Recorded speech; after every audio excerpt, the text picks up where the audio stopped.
please. Commissioner Smith? Here. Commissioner Story? Here. Commissioner Welch? Sure.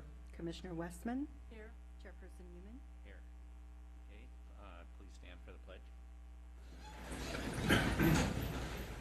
Pledge allegiance to the flag of the United States of America and to the republic for which it stands, one nation, under God, indivisible, with liberty and justice for all. Okay, this meeting is cablecast live on Charter Communications, Cable TV Channel 8, and AT&T UVerse Channel 99, and is being recorded to be replayed on the following Monday and Friday at 1 p.m. on Charter Channel 71 and Comcast Channel 25. Meetings can also be viewed from the city's website, www.cityofcapitola.org. Our technician tonight is Jen Cameron. Please turn off your cell phones during the meeting, and if you're going to speak tonight, please sign in at the sheet so we have your name for the minutes. Okay, next item is oral communications. Any additions or deletions? Staff has no changes. Next item is public comments. This is an opportunity for anyone in the public to address the Planning Commission on an item that is not on the agenda. Seeing no one. Any commission comments? Go ahead. I have one. I got a couple inquiries about the height of the new building that's being built at 419 Capitola Avenue. So I would just like to ask the planning staff to verify with the building official that it is at the correct height. I can actually speak to that this evening. When it was at 2 stories, we went over and made measurements and talked with the framers to make sure they understood that you absolutely have to meet the height restrictions. It's now at the 3-story level, and they are at 26 feet and I think 9.5 inches. So they're 2.5 inches under. We went to the lowest point in the structure to the highest point on the corner, and it is in compliance. Thank you. You're welcome. I had a couple of things. One from the Traffic and Parking Commission, which I am the Planning Commission appointee. Thank you for that. Good job. My recommendation is we ought to dissolve the whole group, but we had 2 projects going on. One was our employee parking program, which is, we've actually been working on that for maybe 2.5 years. So we were supposed to start a temporary project with that parking program with the restaurants, but my understanding is they're going to put that on hold until next year. Not sure the reason why, but that's, I guess, a city council decision. And then the second issue we were dealing with was Topaz Street, which this probably comes no surprise to you, but the overwhelming amount of cars that go on there. The surprise to me was it wasn't a few hundred cars, it's 1,300 to 1,500 cars per day on Topaz. So the city hired a traffic consultant and engineer to do the study. He's the one that came up with the numbers. They're not Topaz people's numbers or our numbers. It was a traffic and parking engineer. And they came up with some recommendations. The Traffic and Parking Commission made a recommendation to the city council. And they, in turn, chose to start a community outreach, and I guess they established some committee to look up for better solutions than the traffic engineer could give them, I guess. But so, am I frustrated with the process? Yeah, I am a little bit frustrated, but I guess that's how the system works. So they've been working, we've been meeting, but not a lot of issues resolved in the process. So that's the traffic and parking update. Okay, anyone else? Do we have any staff comments? Yeah, thank you, Mr. Chairman. I did want to take just a moment to express my gratitude to Katie and Jamie for covering for me last month during the Planning Commission meetings when I was out of town, and particularly for the zoning code meeting, and also to thank each and all of you for not only recommending adoption, but the hundreds of hours that you've dedicated to that effort and given staff real good, clear guidance to move it to this point. We're excited and hopeful that the City Council will accept your recommendation this fall, and we'll move on to the next chapter of the LCP. But thank you. All right, thank you. That's it? Okay, the next item, Item 3 on the agenda is going to be moved to the back of the agenda. So that takes us to the minutes. We have 2 minutes here to approve. The first is September 6th, special meeting. I'll make a motion to approve. Second. All in favor? Aye.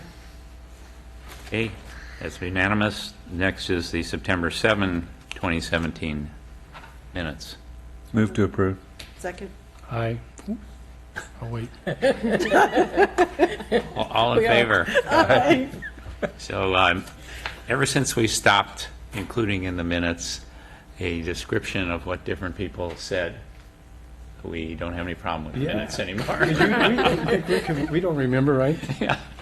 So you have to go to the tapes to hear what people said now, and the minutes go through much more smoothly. That's good. All right. That takes us to the consent calendar, and there are 2 items on the consent calendar. One is 4530 Garnet Street, which is an application for a design permit for a new 2-story single-family residence located in the single-family residential zoning district. And the other one is 1890 46th Avenue, which is an application for a design permit to remodel and create an addition to a single-family home with a new attached single-car garage with living space above. So this is an opportunity for anyone on the commission or in the audience to remove these items for full hearing, should anyone so desire. Does anyone care to remove anything? Okay. Do we have a motion on the consent agenda? Move to approve. Second. Move in second. All in favor? Aye. Opposed? That passes unanimously. Next item. Good luck on both of Good luck. those. Oh, yeah, those of you on those 2 items, congratulations, and you can stay for the presentation on density bonus overview if you want. Thank you for all.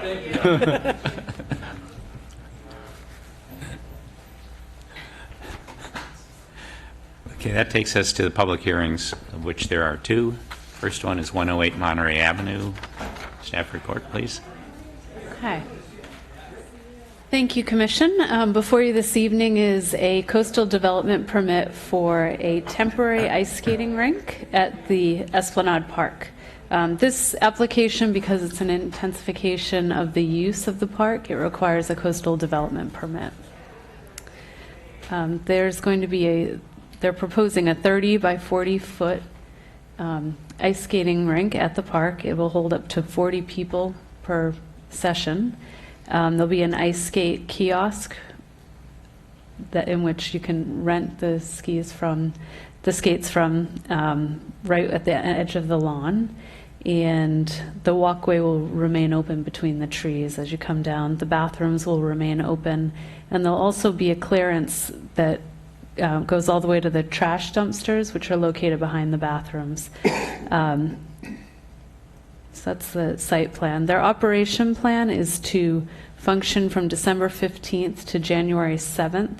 The hours of operation are from 10 a.m. in the morning till 8 p.m. They're going to go every other 2-hour slot, so it would be open from 10 to 12, and then they'd close from 12 to 2, and then 2 to 4 they'd be open, and then again at 6 to 8.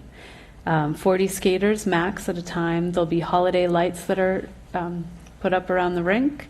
They'll have banners for their sponsors around the rink, and there'll be music playing at the rink instead of throughout the village during the holiday season. There'll also be a tree on the stage, and they plan to bring in different music groups to come in and sing like live holiday music. So they're hoping to draw more shoppers into the village and make it an experience. They're also talking about possibly doing free hot chocolate. So the conditions of the permit, their hours of operation are conditioned in the permit from 10 a.m. to 8 p.m. There's no condition requiring them to do the 2 hours in between each shift, so they can have some flexibility if it's very popular to add more slots. There's a requirement that they clean up all the trash within Esplanade Park, and to also notify Public Works. They're in charge of the bathrooms while and they need to monitor them, but if they start getting overused and in need of more attention, that they're required to contact Public Works, and we'll work with them on how to manage the bathrooms. And then also they'll have to keep that access to the city dumpsters. So they'll be in charge of cleaning all the trash within the park and monitoring that. I do not have any conditions included for the music or the lights. That's something you may want to consider in this permit. I believe they'll be off by 9 p.m. with it closing at 8. But if you'd like to place a condition on there, that could be appropriate with this permit, so that there's no issue with the music continuing too late. And with that, staff's recommending approval of the coastal development permit in line with the conditions of approval that have been placed on the permit, and I'm available for questions. Any questions? I do have a couple questions. You said flexibility on the 2-hour zones. When I was reading through this, it seemed really specific and limiting on how many people they can have at a time and how many people they can have in a day. And so I was wondering what the 2-hour gaps were for. But with the flexibility, can they have more than 2,880 skaters in a day? So the way they have it set up is in their management plan, they would have 2 hours of skating and then 2 hours of not skating, and then 2 hours on the ice, 2 hours clear. So I didn't condition it that they couldn't use those slots in between. They wanted to manage it that way so that people would take advantage of the shopping in between the sessions. Okay. But if it's very popular, I could see them asking, and I thought it'd be best not to condition it that they couldn't utilize those slots, just conditioning it from 10 a.m. till 8 p.m. and they can manage those hours how they like. Are they specifying the total number of people, or is that something that we're conditioning? They're specifying that. That's not conditioned in the permit. Well, other questions?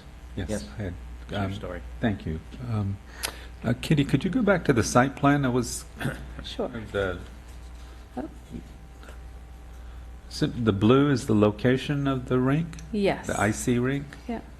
Is it actually going to spill out over toward the benches and the sidewalk? So it will be over towards the benches. I should mention that in the winter we do close these entrances to the beach. So the coastal access is not impacted by this permit because those would be closed regardless. But they are pushing the ice rink towards the bench area because they need to keep this lane open in order to get to the trash. I see. So this needs to have 15 feet of clearance. it's just and are they that one bench that it's overlapping? They're going to move that, move the two down so they can. Yeah, the benches are movable. I think this Right, is just yeah. a site plan from a different plan that was Yeah, placed on okay. top. Okay, well, thank you for that. And just the other, on the conditions of approval, number 2, it refers to the Planning Commission meeting on October the 2nd. Oh, So I just assume that was a little typo. I did have, maybe, can I just, Sure. one follow-up. It says it's a polymer with food-grade lubricating solution. How did they apply the lubricating solution? the applicant is not here this evening, or, so I'm not sure. I can come back with answers to that, but.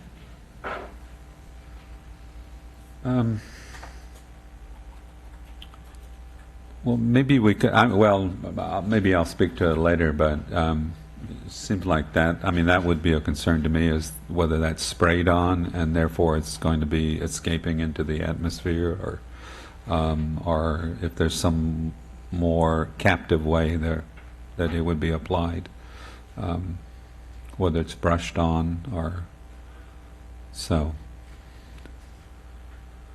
I can look into that for you Well, and report back. yeah. I don't know, so. Okay. Those are my questions. Thank you. I was going to wait for the, Okay, I did have a question about it that I wasn't sure about. So is this a permit for 1 year, or is it an eternal permit, or what? So currently, they're asking for the 1 year. We placed a condition in there for if they want to come back and do it annually, that they would need to get the permission of the city council, as well as notify the coastal commission, so that they wouldn't have to come back every year and get a coastal development permit to continue to do this on an annual basis. Yeah, that was confusing to me. Maybe I'll address it when we get into the discussion, but it seems to me, because this is experimental, that there are probably going to be changes once we see how it's in operation that we may want to have input on. And so it needs to be done in some way that it doesn't just continue on forever without the opportunity to reconsider some of the conditions. And that we could amend that condition so that for the first year, We not. could do a permit for Yeah, okay. one. I'm Just kind for of 1 getting ahead year. of myself, I know. Okay. So, all right. Any other questions of staff? If not, this is a public hearing. Is there anyone in the public that would like to address this item? Seeing no one, we will close the public hearing and comments from commissioners. Well, I had similar thoughts that Commissioner Story had. One is about the benches, and not so much, I mean, obviously, they're going to have to be moved, but I don't know if we want to condition that's kept open for access and egress, ADA and emergency and stuff like that. So it's only 5 feet from the seawall. It's a pretty narrow area, but really that was my only concern with that. And also that it sounds like it's going to be an ongoing event, an annual event, but that maybe it gets looked at each year some way in our permit process. If the upper park is still going to be closed during the wintertime, so I just assumed from the picture that those benches would be moved around into that area so that there are benches people can sit in to put their skates on and still get to the rubber. And I think that we might want to just put that in as a condition, that those benches are accessible. And on the lubricant application, if we conditioned that the lubricant be applied in a non-aerial manner so that it's not released into the environment. Just in an environmentally sensitive manner. Correct. Then, if that would satisfy that, then I would move approval of the. Other comments? Well, and I just wanted to echo, I think, what you brought up, Ed, that maybe this should be a 1 year 1 year, trial, right. and it'd be brought back next year after we've had some experience. We can see how the lubricant's being applied. We can see how it's, affecting the benches, and can revisit it and some. And I would like to include a condition that the music and the lights are turned off at 9 o'clock. And I do think people live up above it and around it, and that should be reasonable since they're going to close it at 8 o'clock anyway. And when I talk about the lights, I'm really talking about the spotlights. I understand that they're going to have some decorative Christmas lights around there, and I'm not asking that those be turned off, just the big spotlights that they're going to use for the skating rink itself. Did I understand that this is going to replace the music that was? That's my understanding, is Yes. Well, they this won't is have the, This is a great benefit. And it's going to replace, I think, the Christmas tree that was at the intersection yes. there. So, Yeah. yeah, I think there are a lot of benefits to it. Yeah. Okay, so our motion is getting a little bit convoluted here. I can read a couple things Okay. back that I heard. First is that the lubricant be applied in an environmentally sensitive manner. Second, that this permit will only be for 1 year, so we'll clarify that they will have to go back for a special events permit and an encroachment permit and a coastal development permit, and remove any comments towards a continuation of the permit. And then third is that music and lights will have to be off by 9 p.m. Yeah, music and the sort of spotlights, not their Yeah. Christmas lights. Okay. And that all the benches be, down in the corner, be moved around so that they continue to be accessible. Yes. So who made the motion here? I did, Are all those conditions Yes. included in your motion? yes. I'll second it. Okay, any further discussion? All in favor? Aye. Any opposed? No, so that passes unanimously. I will say an icy rink sounds more fun, though. Well, that area has just been more and more popular with more and more things all the time. Yeah, you never know where you're going to get. Yeah. Okay. The last public hearing is 3400 Clare Street, design permit for a conditional use permit and sign permit with a variance for multiple wall signs for the new Olive Garden restaurant. Staff report. Okay, thank you.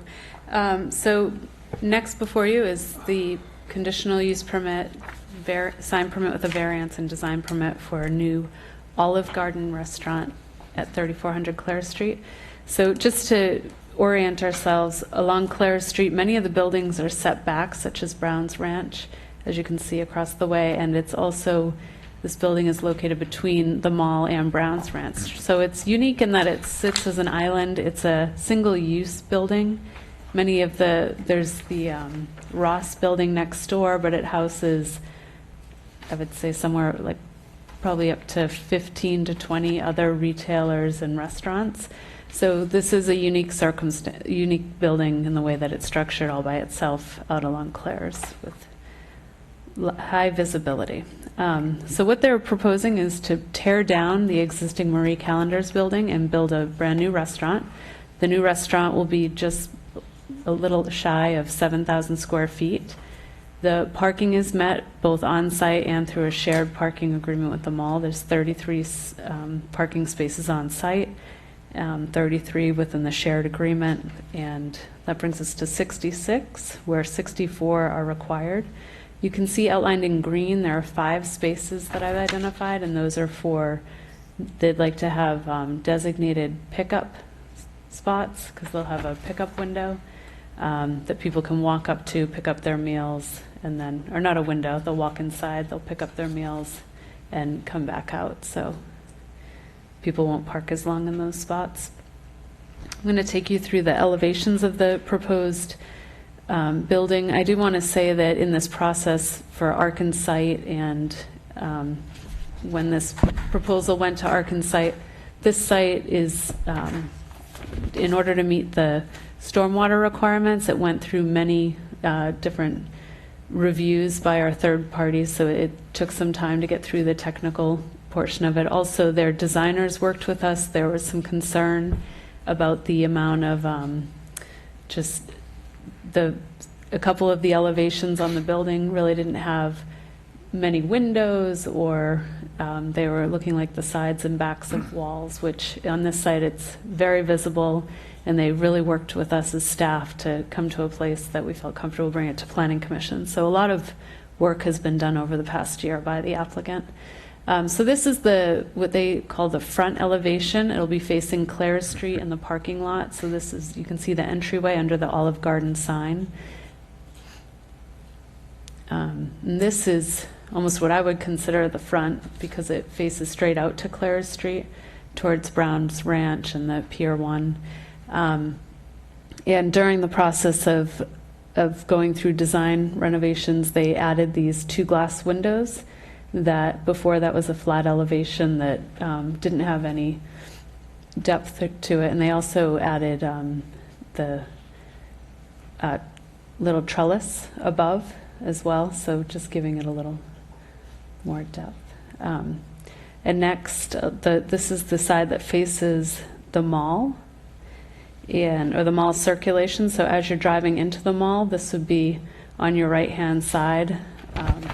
And during the review period here, they added a little more articulation with the roof structure and also the shed roof that you see breaking up the elevation halfway through. And they also, again, added 3 new windows. And they added some of those bricked-in windows that you see above the first window towards the front of the building and the bricked-in window towards the rear.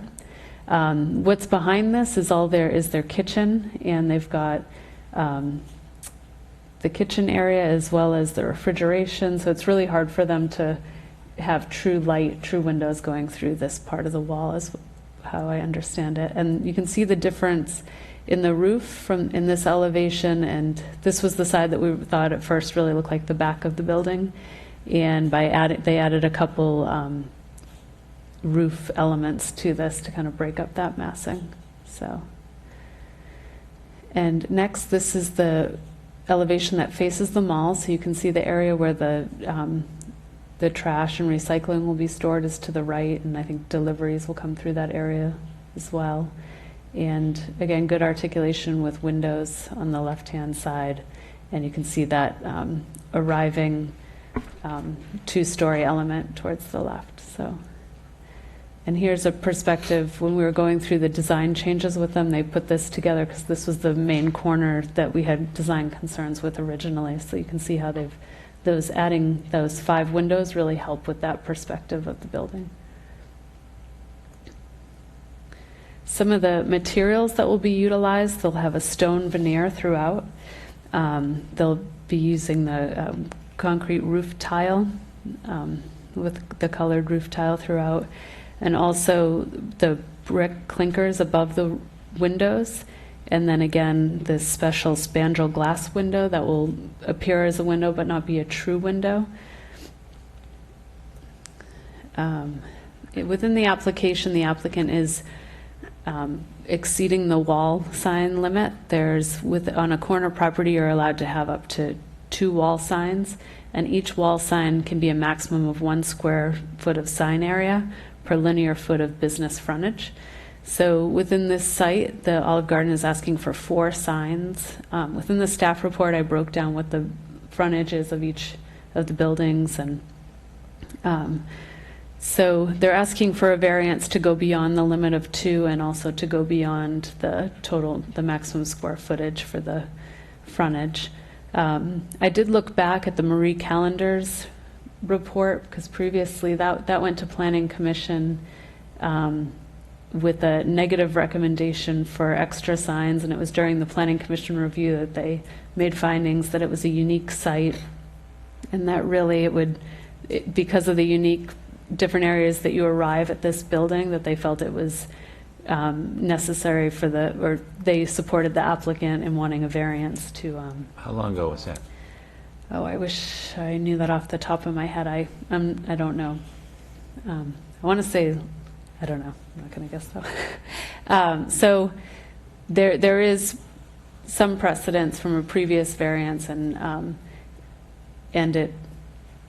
so it seemed appropriate on this building. And the placement of the signs fits within the building architecture.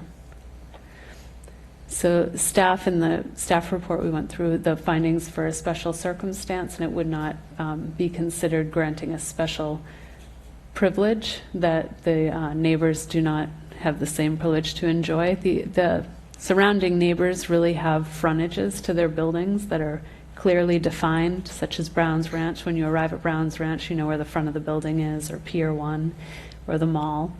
But because this has so many sides to it and was really a unique building sitting as a island, that's the reason for staff supporting this application.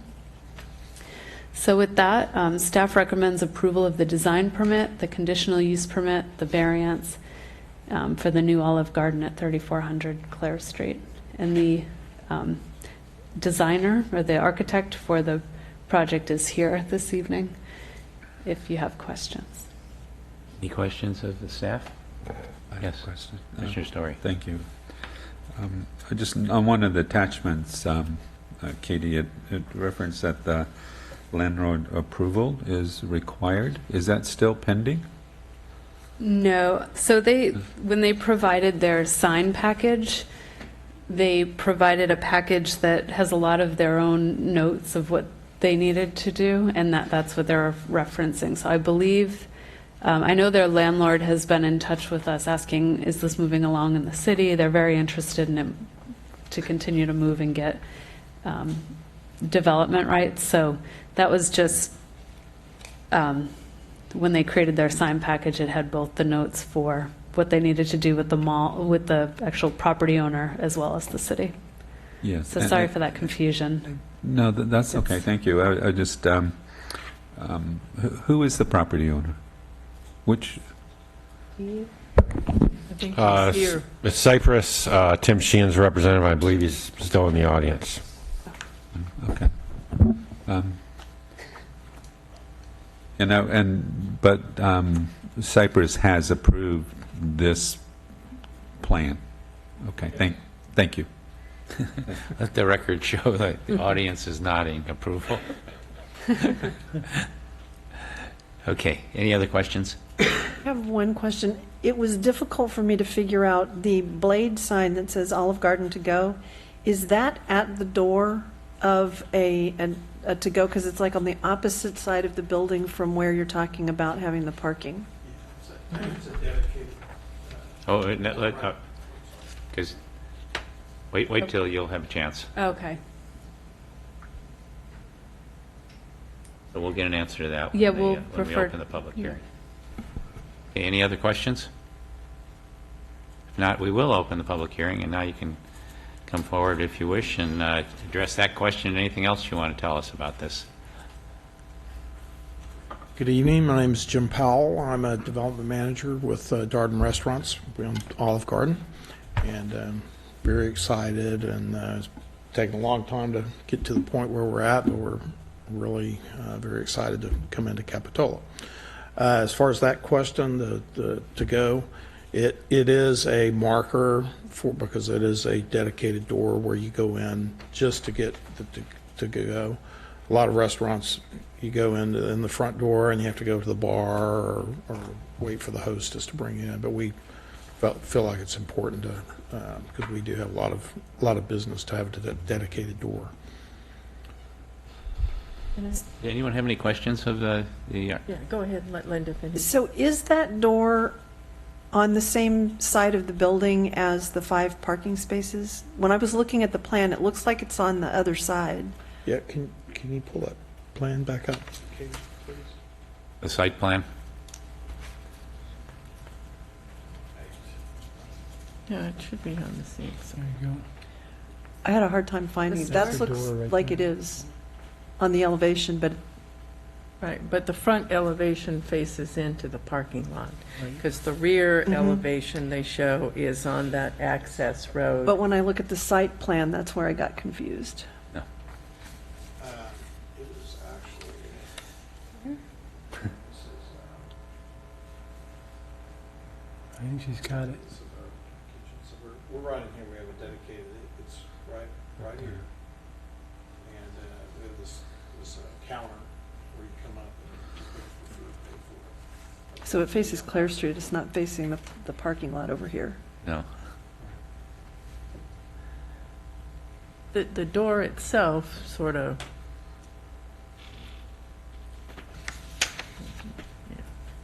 It was, To the door. no, that's what was confusing to me. This Okay. is the door. Yeah, if you could Yep. flip after that. Yeah, Yeah, it's kind of it is kind of confusing. Faces Claire's. It faces yeah. Clare. This elevation, when you go back to that elevation, it's, to go is actually over here. You can walk around. It almost looked like I was showing in the wrong place, but that's the elevation in the front. Oh, sorry. Oh, right. This- Yeah, it's over here. It's, here's that one wall and then this. okay, if you want to go back to the microphone, because there are people possibly watching this at home and they can't hear you when you're not speaking into the microphone. Sorry about that. Yeah, we should have a mic up there, but we don't. It happens. All right. So for clarity, this is the entrance here, where we're pointing to, for the takeout, and then this is the main entrance. Right. And when you go to the floor plan, the site plan, the patron would come around the building to the front and walk in this door for takeout, and then the main door for dining. It's not ideal from the standpoint of the parking spaces, but they don't really have any that are just right next to the, Yeah, it's a really tight site, and we had to preserve as much parking as we could, kind of shoehorned in there. any other questions? Yes. First of all, I think it's really nice to see this project come forward, and I think it will be an asset to Capitola. But I do have a bit of concern about the fake windows, and only because I think that's a really tricky thing to do and have it look like it's supposed to look. So I would like to add a condition that, the final construction of those fake windows get approved by the planning staff so that, it looks like, they look like real windows, not fake windows. I don't think we have enough detail that's been provided to us to really make that determination. I also, the only elevation I had a little concern about was what you show as the rear elevation, which is what will face on to sort of the access road going into the mall. But as you showed that view, when you look at the corner going down Clare Street, that really is one of the more visible sides of the building. And I was a little concerned about sort of the long, straight piece of roof, and wondered if there was, anything else that could be done to, break that up slightly. And we had a lot of discussion about that. Right behind that wall is our flat part of our roof that houses all of our equipment. And it's pretty tight up there as it is. And that's why we had added the additional gables back there to try to break that up. And one thing I would like to note is the architects put in the plants that are actually match up with the landscape plan. They just didn't do them randomly. So that should be how it looks, as well. But it's really tough with all that equipment. Just a note on the windows. There will actually be just an actual window that will be installed, and the only difference is the actual glass that will go in will be the what they call spandrel, which you can't see through. So it'll be an actual window, just like all the rest of them that are the vision windows. Okay, well, I appreciate that. I would still like to leave the condition in there that staff get the final sign off on those windows, just to make certain, because they certainly add to, breaking up the architecture of the building. Sure. I just want to make certain that they look the way we think they're going to. Right. To look. Yeah, originally we had the bricked-in windows, which is a element straight out of the Italian architecture. Right. So we call this our Tuscan Farmhouse.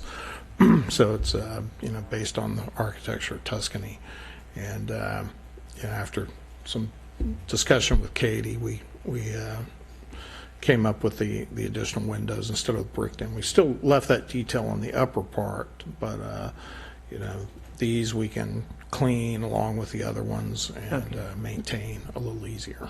So we were glad to do it. Thank you. Thank you. Anyone else? Okay, anyone else in the public like to speak to this item? If not, I will close the public hearing and bring it back to the commission. Anyone want to start off? How about over on the north west end there? West End, yes. Well, I just want to welcome Darden Restaurants to Capitola. I think it's wonderful to see the Marie Callender's building being converted and utilized, and for an Olive Garden. And with that, I don't have any other questions, and would like to move that we approve the application with Commissioner Westman's addition. Take a second, then have further discussion. I can second that. All right. I'm fine with You're it. good?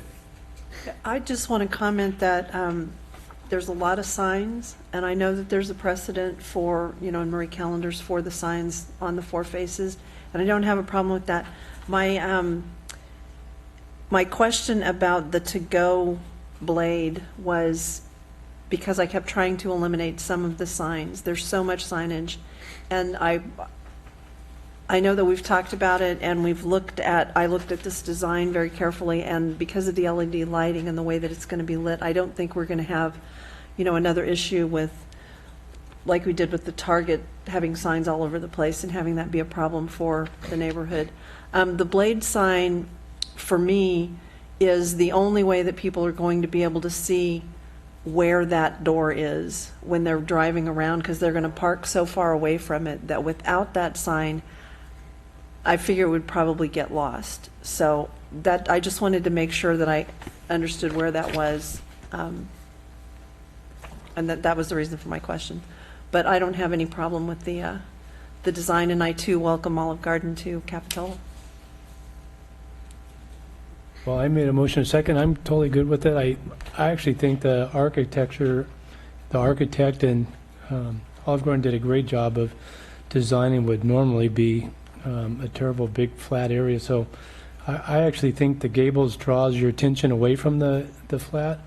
And I think it's going to be nice with the landscaping around there. It's going to be a nice asset, and look forward to eating there. Don't tell our local small Italian restaurants all over it. It seems to me that the staff did a good job with the applicant getting this to sort of a final condition for us to review, so we really didn't have to do much here. So good work on the part of the staff. Just address the variance, because I think that's the only thing at issue here. It seems that this is a very unique site in Capitola. I'm not aware of any site quite like this in Capitola, and the signs are all sort of discrete, independent of each other, and it doesn't create the feeling of too much signage to me. I think a variance is appropriate.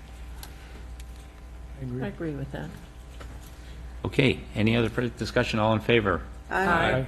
Opposed? None. That passes unanimously. Thank you. Good luck. Thank you very much. Good luck. Good luck. Okay, so that ends our public hearings, and we're going to drop back to item 3, which is the state density bonus overview. Okay.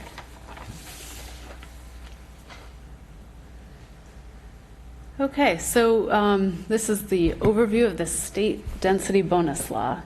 In either next month or the month after, you will have an application coming to you for a utilizing the state density bonus law along Clares Street. There's an older home that's recently they've had fencing up at 4199 and 4205. It's a gray house right before you get to 41st Avenue on the right. So there's one property there, and then the neighboring property also wants to get involved. So there's an apartment project and more of a townhouse project that will be coming to you to be reviewed. So we wanted to bring to you first an overview of what is the state density bonus law. It's changed over time. There were changes as recent as this past year, so an update is appropriate. We do have a section of our code that is geared towards the state density bonus law, and every city is required to have a section within their code for this. But since the recent changes, I thought it would be good to get refreshed on the subject. So back in 1979, the state adopted the state density bonus law for on-site affordable housing. There have been some modifications to it throughout the year and interpretations of the law throughout the year. But most recently in 2016 with AB 2501, they revised the requirements within the local ordinance. They added new projects that would be able to qualify as density bonus projects, such as housing for the homeless, housing for injured veterans, and housing, there are a couple others that I'll bring up. But also they changed, previously it was the developer's burden to provide any studies that were necessary, and they've made it clear that the city shouldn't be requiring studies that are not specifically required or pertinent. And also they put the burden on the municipalities to make sure that the concessions are not financially warranted. Before, the developer had the burden of proving that they were asking for these extra concessions and what the financial difference was, but it's really now put that burden on the city rather than the developer. So what it is that it's an exercise in giving and getting. So the developer gives, and then so many benefits to the city, and then they get benefits back into the project. So the community benefits originally were for on-site affordable housing, and then it also included child care facilities and senior housing. More recently, they've added transitional foster youth housing, disabled veteran housing, and homeless persons housing. So in return, for giving those things to the community, the developer receives a density bonus, and those amounts are determined on these, depending on what type of benefit they're giving, the bonus is established, and what percentage of that type of bonus they're giving. So I'll run through a couple examples. The bonuses can go up to a maximum of 35%. And they also receive concessions or waivers. So some of the concessions are reductions to the development standards, such as setbacks. Parking's actually built into the ordinance now, that there's decreased parking requirements that are automatic within a state density within the law. Other reductions in open space. They can also have modifications to zoning and architectural design requirements, so such as height. If they can show that it makes, well, I guess it's now the burden of the city, but if they have an argument that mixed use would help them financially be able to do a project, they're allowed to bring in mixed use into projects, and any other identifiable cost reduction that they can present to the city. So how this works is, this is a density bonus chart.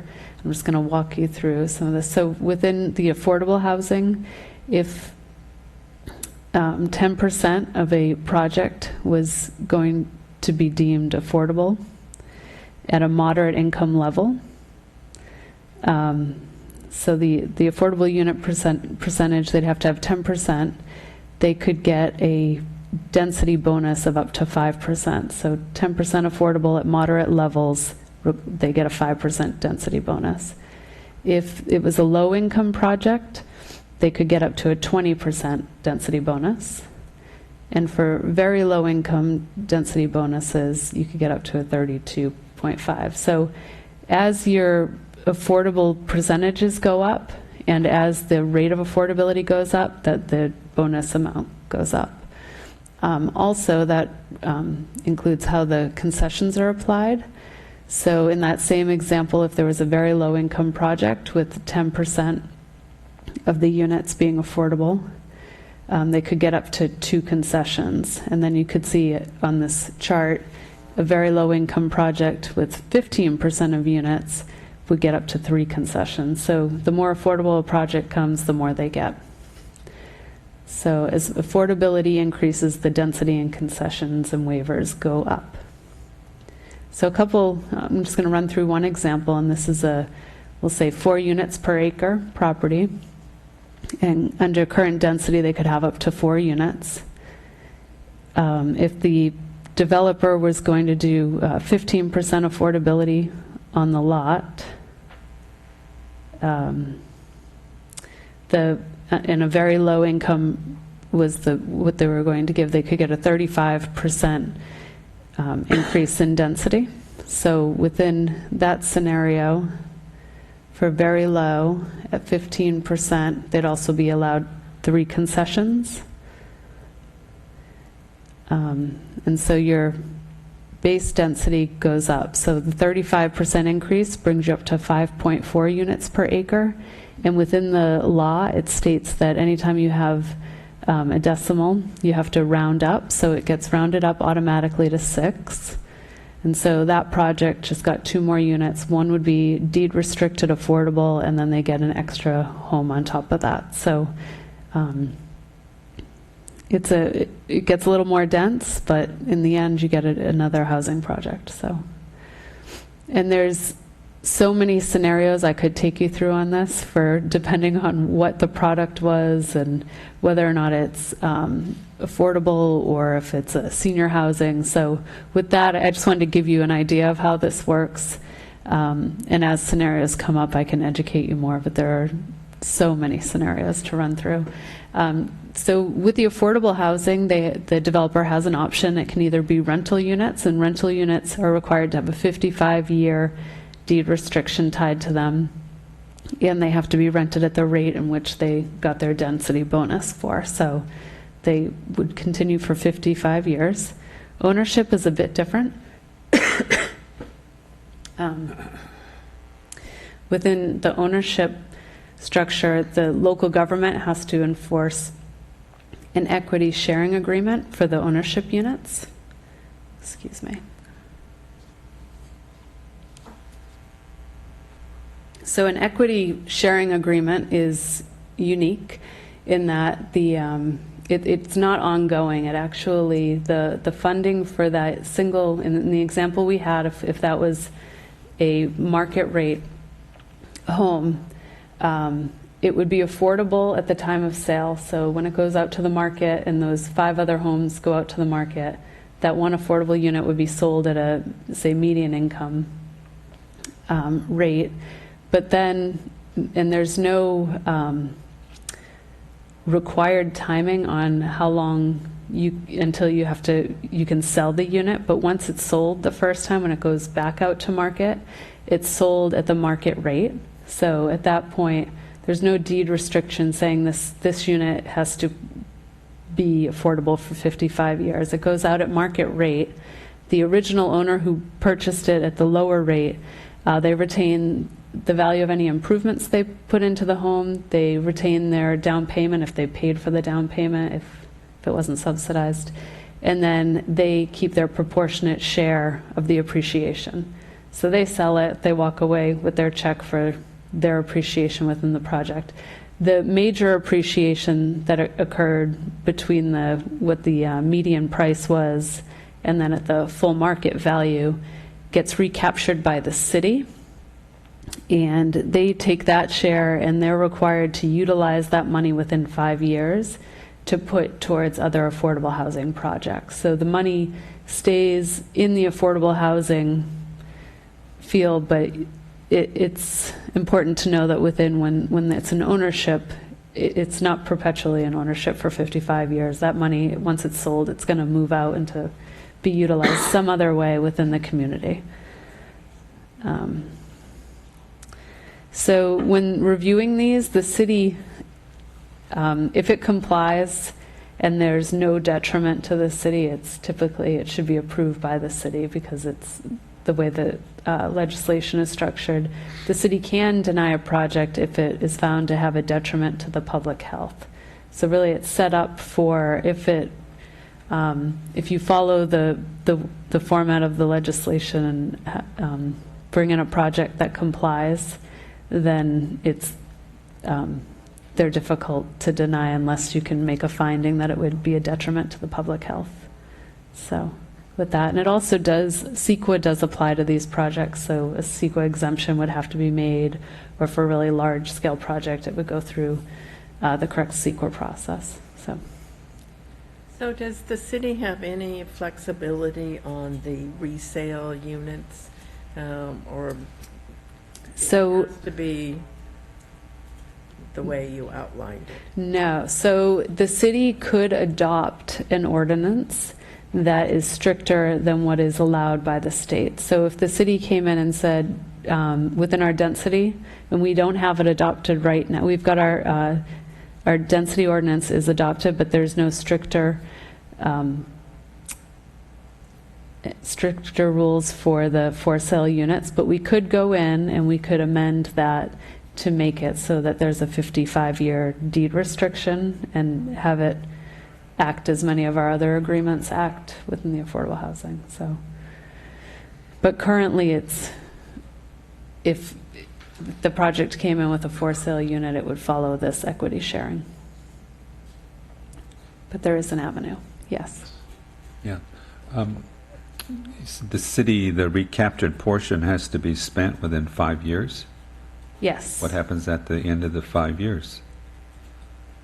State probably gets some money, that's how they would. Well, that's what I'm worried about. Yeah. And because sometimes it can take some time, particularly in our communities, to find appropriate locations for other eligible projects. So I think we do have a little bit of flexibility in the way the money is spent. I don't know if it have to be for a construction project. My read of the regulations is we could use it to fund our home rehabilitation program or home buyer assistance programs, which are pretty popular and easy to spend money those ways.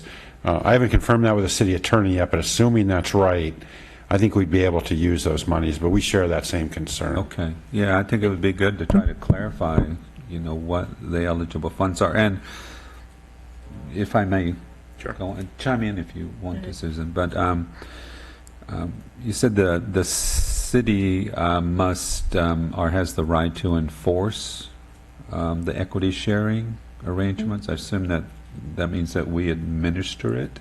Correct. There's funding available to cover that cost of administration? So there is within the legislation, the developer, I believe, has to put together the funding to ensure that the affordability standards are met. So we can go into an agreement with the developer for the administrative costs. Mm-hmm. Okay, good. For such an agreement. And one other, early on, you said that the statutes puts the burden on the city to prove that concessions are not financially warranted. Mm-hmm. How does that work with, because I noticed some of the concessions are parking, height. Yeah. How do you determine financial warrantability for those kinds of concessions?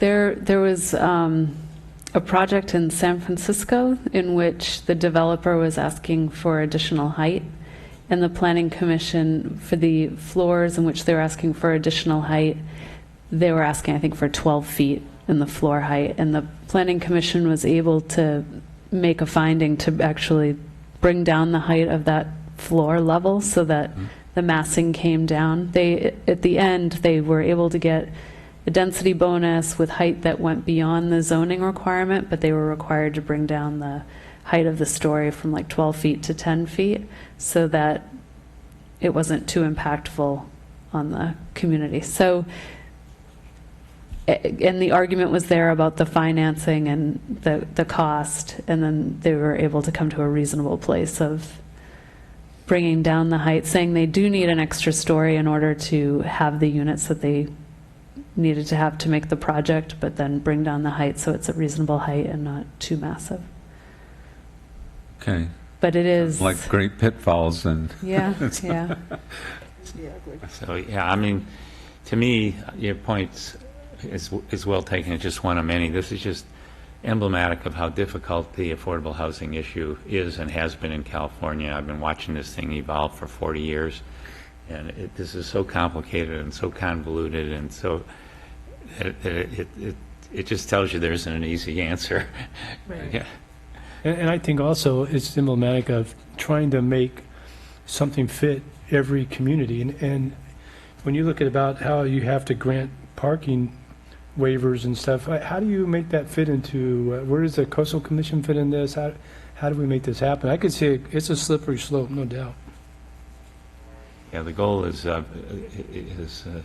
desirable, but the solution, I'm suspect. The majority of our parcel sizes are small enough, I think, to prevent from too big of a project coming in, but Until we get to the Capitola Mall project. until we get to the mall. But Okay, so well, thank you. That was very informative. you're Sure welcome. people will be watching that on Uverse and for generations to come. Can't wait for those projects to come. Okay, that takes us to commissioner reports, I believe. Director's report. Thank you, Mr. Chairman. A few items for you this evening. We have recruited and hired a new assistant planner who's going to be starting with us next week. His name is Matthew Orbach. He is currently the Community Development Director for the City of San Juan Bautista, but he is a Capitola resident and wanted to work in his hometown. So we're excited to bring him on board, and you'll be seeing him at next month's Planning Commission meeting. At next week's City Council meeting, we do have a few items on the agenda. We're going to be presenting a sea level rise study that's been prepared for the region. We partnered with the County of Monterey, Moss Landing Marine Labs, and the County of Santa Cruz. We'll be presenting that to the council next week, and then if there's room on the agenda in November, we'll also give you a preview of that study.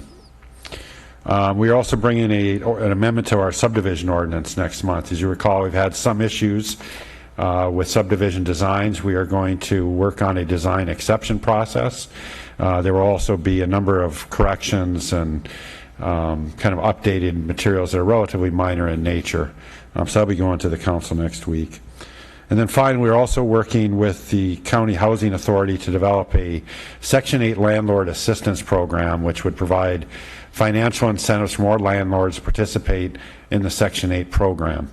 As many of you know, their program has been full and has had a waiting list for many years, and they're trying to get more landlords to participate.